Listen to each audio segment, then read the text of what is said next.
அனைவருக்கும் வணக்கம். ஆஸ்ட்ரோ வெற்றிவேலன் சென்னையிலேருந்து. இந்த வீடியோவில் எதை பற்றி பார்க்க போகிறோம் அப்படின்னா, சனிக்கிழமை உள்ள நபர்களுக்கு ஸ்பெஷல் டிப்ஸ். ஒழுங்கு, கட்டுப்பாடு, உண்மை, உழைப்பு, நேர்மை, நாணயம், பொறுமை, நிதானம், சகிப்புத்தன்மை, எதையும் தாங்கிக் கொள்வது, கடின உழைப்பு. இத்தனை குணங்களும் கொண்ட நீங்கள் எந்த இடத்தில் எதை பயன்படுத்த வேண்டும், எந்த அளவுக்கு பயன்படுத்த வேண்டும், எப்பொழுது பயன்படுத்த வேண்டும் என்கின்ற தெளிவும் தீர்க்கமான ஒரு சிந்தனையும் இருந்தால் சனிக்கிழமாவை நீங்கள் பாசிட்டிவாக ஆக்டிவேட் பண்ணிடலாம் அப்படின்னு தாராளமாக சொல்லிடலாம். ரெண்டாவது, உங்களுக்கு குற்ற உணர்வும் ஒரு தாழ்வு மனப்பான்மையும் இயற்கையாகவே வரும். அந்த ரெண்டு விஷயங்களும் இல்லாமல் பார்த்துக்கோங்க.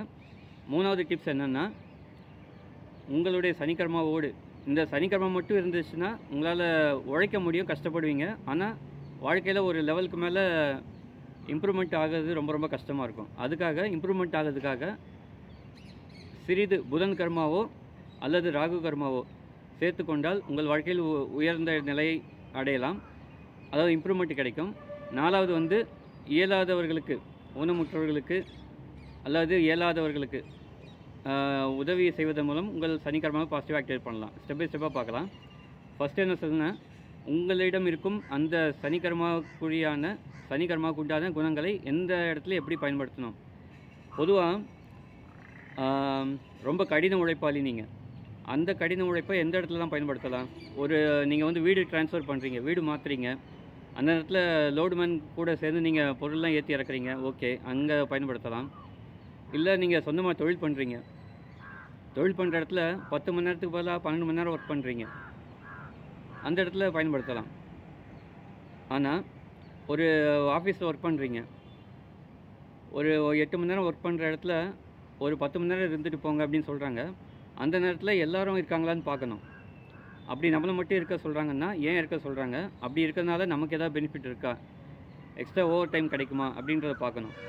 அந்த மாதிரி பெனிஃபிட் இருக்கிற பட்சத்தில் அந்த இடத்துல ஓகே பண்ணலாம், இப்போ சொல்லலாம். அப்படி இல்லாத பட்சத்தில் நம்மளை மட்டும் ஏன் சொல்கிறாங்கன்ற ஒரு சிந்தனை வரணும். அப்படி இருக்க வேண்டிய சூழ்நிலை இருந்தாலும் உங்கள் உடம்பை பார்த்துக்கணும். ஏன்னா சனிக்கிழமை ஹெல்த்துக்கு ரொம்ப மெயின்டெனன்ஸ் கொடுக்கணும். உங்கள் ஹெல்த்தையும் பார்த்துக்கிட்டு ஓவர் டைம் பண்ணலாம். அதுக்கு உண்டான பெனிஃபிட்டை நீங்கள் அடையணும். ரெண்டாவது, ரொம்ப பொறுமை, நிதானம், இந்த கேரக்டர் உங்களுக்கு இருக்கும். பொதுவாக நீங்கள் உங்களுக்கு யாராவது திடீர்னு ஒரு பேங்க்கில் ஃபோன் பண்ணி நாங்கள் கடன் கொடுக்குறோம் வாங்கிக்கோங்க அப்படின்னு சொல்கிறாங்க, யோசிச்சு சொல்கிறேன் அப்படின்னு சொல்லிட்டு வெயிட் பண்ணலாம். ஆனால் ஒரு வேலை உங்களுக்கு தேடி வருது, இதை அப்பாயின்மெண்ட் இன்றைக்கி வாங்க, இன்டர்வியூ வாங்கன்னு சொல்கிறாங்கன்னு வைங்க. அந்த நேரத்தில் இருங்க, யோசித்து சொல்கிறேன், அடுத்த வாரம் சொல்கிறேன்னு சொல்ல முடியுமா? இன்டர்வியூ டேட்டு முடிஞ்சிருமே. இல்லை உங்களுக்கு கல்யாணம் ஃபிக்ஸ் பண்ணுறதுக்கு அலைன்ஸ் வருது, வெயிட் பண்ணி சொல்கிறேன்னு ரொம்ப காலம் கடத்தக்கூடாது. ஸோ இந்த இடத்துல அப்ளை பண்ணணும். அதே நேரத்தில்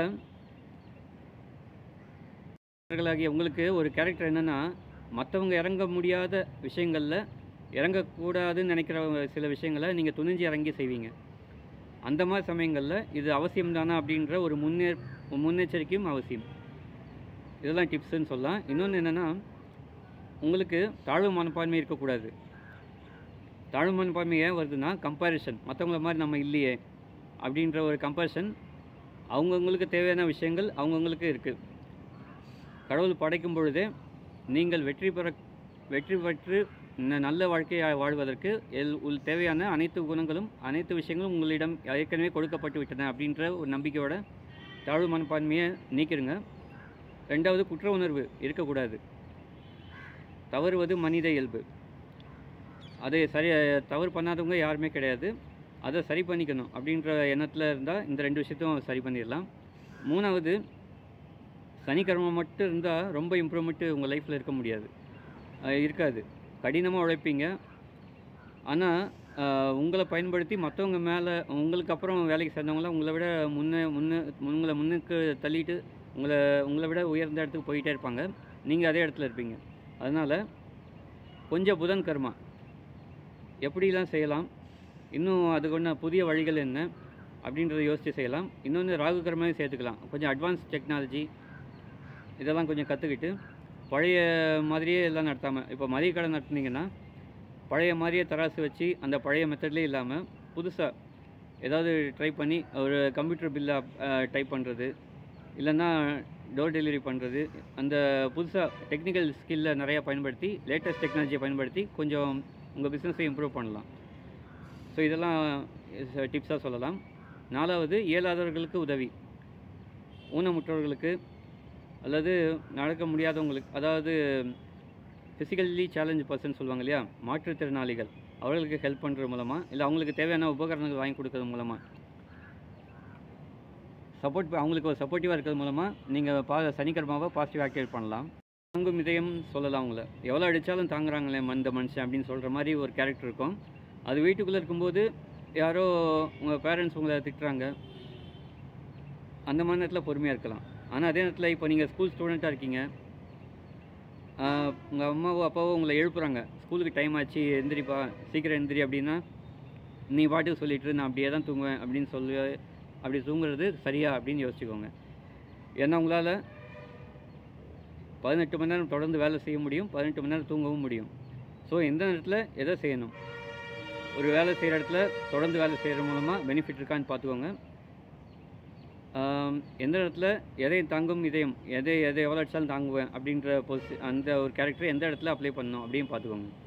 ஸோ எந்த இடத்துல எதை அப்ளை பண்ணுன்ற தெளிவோடு இருந்து, குற்ற உணர்வு, தாழ்வு மனப்பான்மை இல்லாமல், புதன் கர்மா, ராகு கர்மா, இது மாதிரி சில விஷயங்களில் பாசிட்டிவாக இதை நீங்கள் ஆட் பண்ணி இதை சனிக்கர்மாவோட உழைப்போடு சேர்த்து போகும் பட்சத்தில் உங்களுடைய வாழ்க்கை சிறிது சிறிதாக முன்னேற்றம் அடையும். ஆனால் நிரந்தரமான முன்னேற்றமாக இருக்கும் அப்படின்றது அந்த விஷயத்தை புரிஞ்சுக்கிட்டு, இயலாதவர்களுக்கு, ஊனமுற்றவர்களுக்கு உதவி செய்வதன் மூலம் உங்களுடைய சனிக்கிழமை பாசிட்டிவ் ஆக்டிவேட் பண்ணுவீங்க அப்படி தாராளமாக சொல்லலாம். சனி பகவானுடைய பரிபூர்ண ஆசீர்வாதம் கண்டிப்பாக இருக்கும். உங்களுடைய ஹெல்த்தை நல்லா பார்த்துக்கோங்க. இரும்பு சத்து நிறைந்த உணவை நிறையா சாப்பிடுங்க. உங்களுடைய ஆயுள் தீர்க்கமாக இருக்கிறதுக்கு என்ன ஸ்டெப் எடுக்கணுமோ அதெல்லாம் பார்த்து செஞ்சுக்கிட்டே இருக்கேன். ஹெல்த் செக்கப் அடிக்கடி செய்கிறது, ப்ராப்பரான ஃபிசிக்கல் எக்ஸசைஸ் செய்கிறது, ஒழுங்கு கட்டுப்பாடு. இந்த ஒழுங்குன்றதை முக்கியமாக நோட் பண்ணணும். ஏன்னா சனிக்கு ஒழுங்கு கட்டுப்பாடோடு இருந்தால் ரொம்ப பிடிக்கும். ஒரு தொழில் பண்ணுறீங்கன்னா காலையில் 7 மணிக்கு திறப்பீங்கன்னா 7 மணிக்கு ஷார்ப்பாக திறக்கிறது, நைட்டு ஒரு 11 மணிக்கு மூடுறீங்கன்னா கரெக்டாக மூடுது. இந்த ஷெட்யூலை கரெக்டாக மெயின்டைன் பண்ணணும். இந்த டைமில் ஒரு நாளைக்கு டே ஷெட்யூல் கரெக்டாக இருக்கணும். இதெல்லாம் மெயின்டைன் பண்ணுற பட்சத்தில் சனி பகவானோட பரிபூர்ண ஆசீர்வாதம் கிடைக்கும் அப்படின்னு தாராளமாக சொல்லலாம். அடுத்த வீடியோவில் சந்திக்கலாம். தொடர்ந்து சந்திப்போம். நன்றி, வணக்கம்.